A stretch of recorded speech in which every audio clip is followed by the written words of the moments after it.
When you place baby in the seat, lead with baby's bum all the way back into the crease of the seat so the back is nice and flush against the back and there's no slouching. If your seat has harness covers, make sure they're sitting up on top of the shoulders and not in the chest area. Buckle baby in, and then pull the slack out of the hip area by grabbing the harness material just above the belly and lifting upwards. Then pull the strap in the front to pull all the slack out the shoulders. We're going to use the pinch test to check for tightness. If I can pinch a horizontal fold like this, the harness is not tight enough.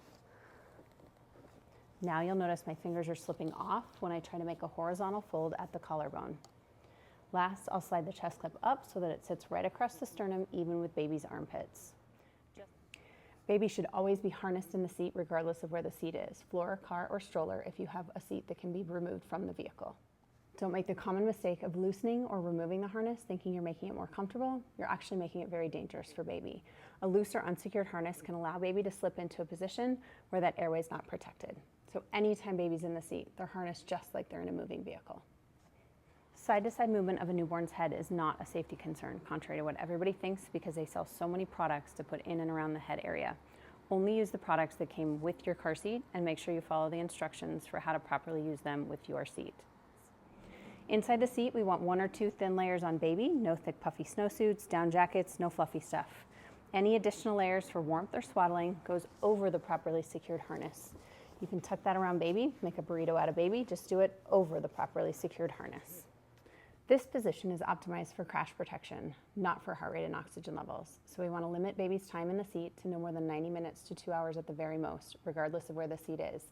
If you have a seat that comes out of the car and attaches to a stroller, it can be set on the floor, make sure that you're transferring baby to a safe sleep environment as soon as possible. The harness should be even with or slightly below baby's shoulders. Think of it as a hook holding baby down in the seat. Refer to your manual to determine how to adjust the height of the harness to properly fit the child. If you have a car seat with a carry handle that can be removed from the vehicle, it's important to note that these car seats should only be placed on a compatible stroller, on the floor, or in the vehicle. They should never be placed on elevated surfaces like grocery store shopping carts or restaurant high chairs. Refer to the labels on the side of your seat for height and weight limits. Many seats also have a head clearance requirement. When any one of the limits is met, the seat is outgrown and the child needs to move to the next stage. When your child outgrows the limits of your infant seat by height, weight, or head clearance, your next stage is a convertible car seat that will continue to allow your child to rear face until at least 2 years old, preferably much longer. Feet and legs touching the back of the vehicle seat is never an indication that a seat is outgrown, and it's not a safety concern. The entire body is safest in the rear-facing position.